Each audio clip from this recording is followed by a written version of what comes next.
everyone.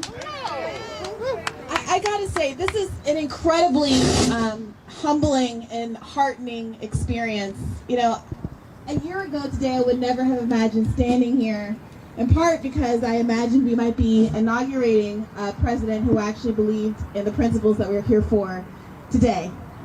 But what's particularly disheartening for me in this moment is to realize that although we talked in really exigent terms in the course of that campaign, we talked about healthcare being a human right and that it was an exigent crisis. We talked repeatedly about the fact that 68,000 people die every year from a lack of healthcare. We talked about these issues like nothing could wait. And now I'm realizing in this moment that a lot of the people that I respected in both the left media and in politics seem comfortable with the idea that the timeline is now being extended by years, if not decades. Yeah. And that has been a real mask-off moment for me and for a lot of us, I think. You know, I feel like sometimes I was just the most naive person in the world because I actually believed the things that we said. There was a reason that I felt compelled to leave a fairly comfortable job to go into left journalism, because I believed that certain things needed to be said because we couldn't wait. And there was a reason that I left my job in journalism that I loved and believed in to go and join a campaign and give up a certain amount of security because I believed that it was worth it for what we were fighting for at the end of the day was worth it. And now to hear that a lot of people seem to believe that we could extend these timelines, that the things that we said was just mere sloganeering, is really disheartening. But what is heartening is seeing how many of you are willing to stand up and keep saying what is right and keep speaking truth to power no matter what the consequences are. Because some of us aren't angling for MSNBC contracts. Some of us aren't in this for a career in politics or a job on the Hill. And I take seriously what some people have said and the objections that they've had about the idea that we should be coming to this from a place of love as opposed to anger. But I don't think that those things are mutually exclusive. Thank you. And I think that a lot of people are angry because too many people have lost the folks that they loved.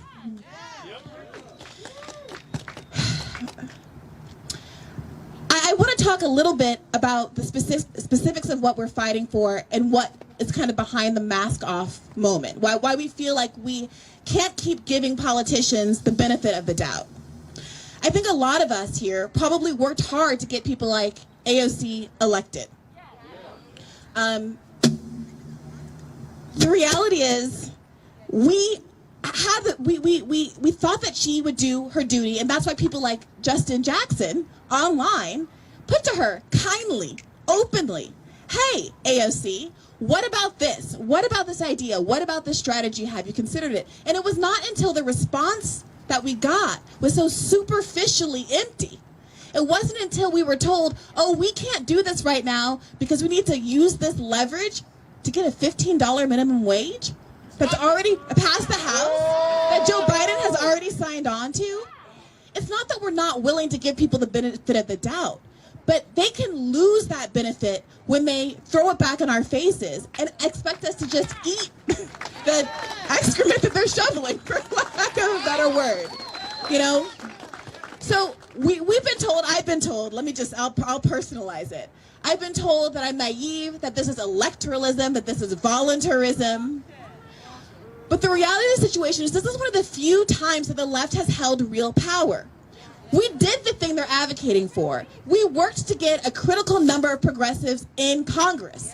They're there now, and finally we're in a situation where they have enough power to actually do the thing many of them ran on, which is to oust Nancy Pelosi.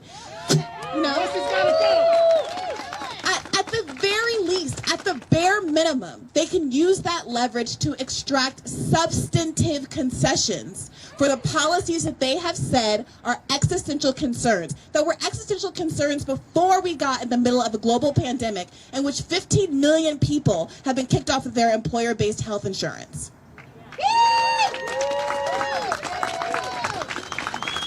And now we're being told that this isn't the right time to have a public conversation about the frailties of our healthcare system, that there is no benefit to having a debate at in the highest halls of power, that there is no benefit to having a public debate in which the members of the squad and other compelling speakers can call out members of both parties who take obscene amounts of money from these industries to pretend that we can't have Medicare for all in the richest country in the history of the world?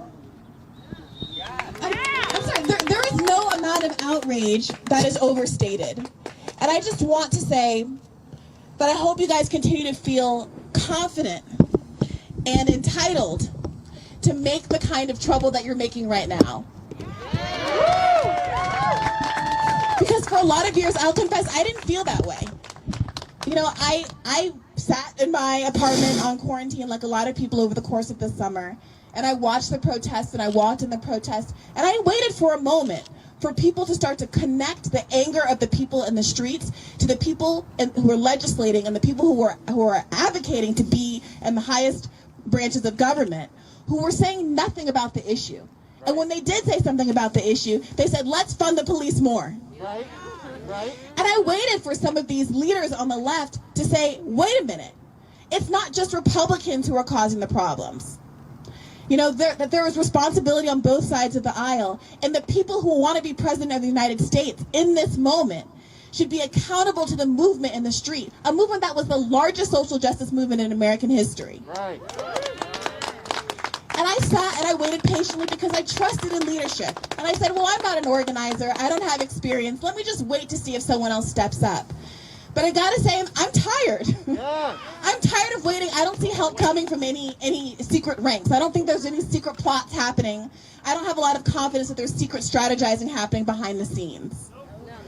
And I've seen how people lose their minds if you say the simple truth. I am old enough to remember trending for an entire day on Twitter because I had the audacity to simply say, hey, Kamala, it's really good that you want to cover people for having COVID. Right. But how is that any different from people who are sick or dying from other kinds of ailments, like diabetes or cancer? You know, we are facing an accountability crisis fundamentally in this country. The reason that we don't have Medicare for all is because the people in leadership aren't willing to say who is responsible for us not having Medicare for all. 88% of Democrats support this policy, and nearly 50% of Republicans do as well.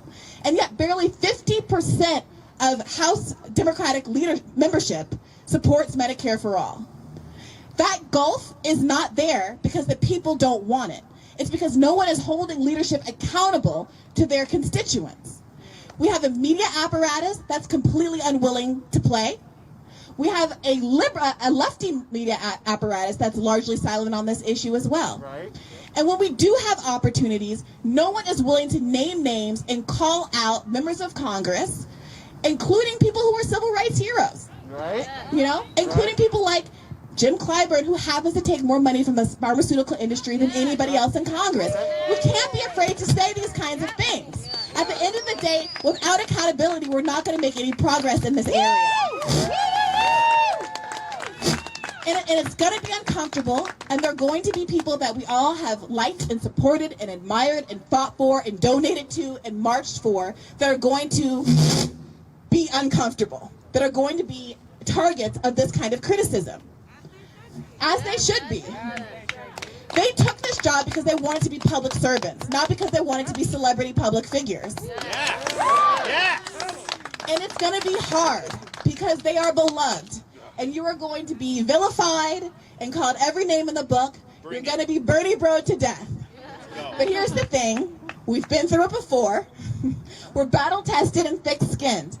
And most importantly, we know we all have each other's back. And that sense of solidarity is the most important and precious thing to me right now. And I got to say, just on a personal note, it has meant so much to me to know that there is so much real grassroots support for all of these issues that is bigger and bolder and stronger than any of the commitment that was given to any singular candidate or political campaign. We believe in issues, not just individual people, and that is the greatest strength of this movement. So I feel like I've been going on for a really long time. I just want to say thank you so much for not stopping this fight. Please continue to let me know how I can boost and uplift this movement in any way possible. I want to thank everyone who organized this event today. And this is just the first of many. The first of many. Thank you. Force the vote.